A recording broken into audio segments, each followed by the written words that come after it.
নমস্কার, আমি আশালতা। আজকে আমি আপনাদের একটা রেসিপি করে দেখাবো। লেটুস শাকের একটা রেসিপি করে দেখাবো। তো লেটুস শাকটা আপনারা প্রথমে ভালো করে দেখে নিন লেটুস শাকটা কেমন দেখতে। আপনারা পালং শাক বলে ভুল করবেন না। দেখে নিন এর চার সাইডটা একটু ব্যাকা টেরা হয়, দেখছেন কাটা কাটা কাটা কাটা হয়। আবার অনেক ভ্যারাইটি আছে লেটুস শাকের, কোনোটা এমনিতে প্লেনও হয়, লম্বা হয়। তবে দেখবেন এর সাইডে এটা পালং শাকের যেমন এর ডান্ডিটা অনেক লম্বা হয়, কিন্তু এর ছোট ছোট হয়। আর একটু ভালো করে দেখে নিন, লেটুস শাকটা ঠিক এমনি হয়। আর কালারটাও প্রায় একই হয়ে যায় অনেক সময়, কিন্তু পালং শাক আর লেটুস শাকের মধ্যে অনেক তফাৎ। পালং শাকের এই শির দাঁড়াটা অতটা চওড়া বা অত সফট হয় না। তো এটা আপনারা ভালো করে দেখে নেবেন। আর আমি আগেও অনেক ভিডিও দিয়েছি লেটুস শাকের, অনেকে বলেছে যে না এটা লেটুস শাক না, এটা পালং শাক। তাদেরকে আমি আবার বলবো যে এটাই লেটুস শাক, কেননা লেটুস শাক অনেক ভ্যারাইটি আছে। আর দেখুন, আর লাগছে আমার একটা আলু লাগবে, একটা পেঁয়াজ লাগবে, দুটো কাঁচা লঙ্কা আর 3-4 কোয়া রসুন। তো প্রথমে আমি লেটুস শাক, আলু, পেঁয়াজগুলো কেটে নেব। পালং শাকের থেকে কিন্তু লেটুস শাকে অনেক বেশি গুণ। আপনারা এই লেটুস শাকটা খেতে পারেন, বাজারে এমনিতে খুব কম পাওয়া যায়। তো এটা আমার গার্ডেনে হয়েছিল। তো আপনারা আমার একটা গার্ডেনের চ্যানেল আছে, দেখতে পারেন। সেখানে আমি কিভাবে লেটুসটা কাটছি আপনারা দেখতে পারেন। সব কিছু অর্গ্যানিক ভেজিটেবলস আমার গার্ডেনে হয়।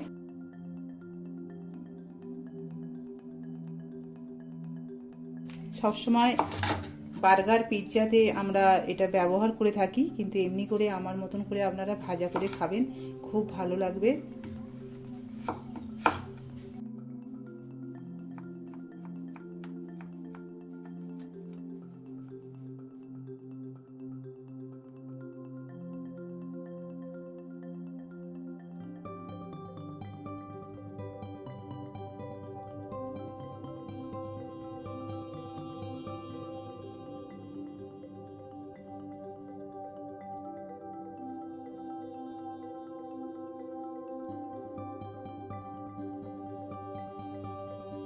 চলুন এবার আমরা রান্নাতে চলে যাই।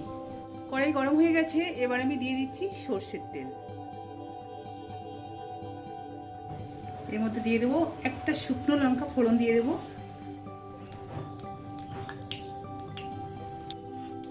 রসুনটা দেবো, পেঁয়াজও দিয়ে দেবো,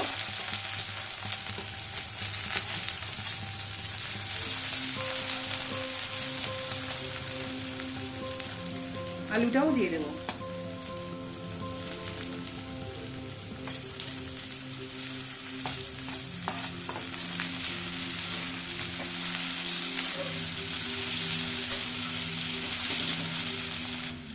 কাঁচা লঙ্কাটা দিয়ে দেবো।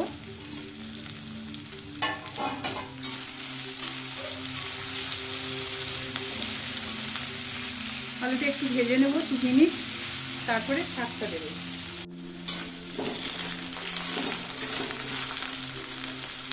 দিয়ে দেবো অল্প একটু হলুদ দেবো,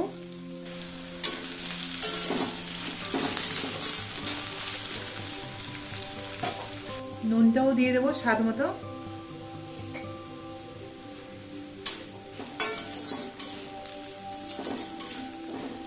এবার আমি লেটাসটা দিয়ে দেবো।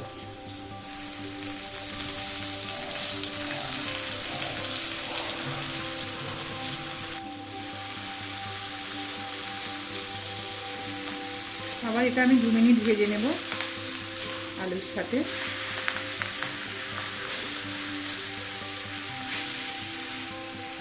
খুব তাড়াতাড়ি রান্না হয়ে যায়, কিন্তু খেতে খুব ভালো লাগে।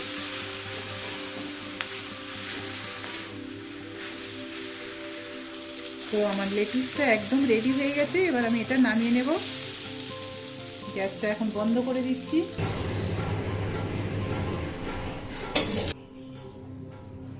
তো আপনারা অবশ্যই এমনি করে লেটুস শাকটা ভাজা করবেন, খুব ভালো খেতে লাগবে।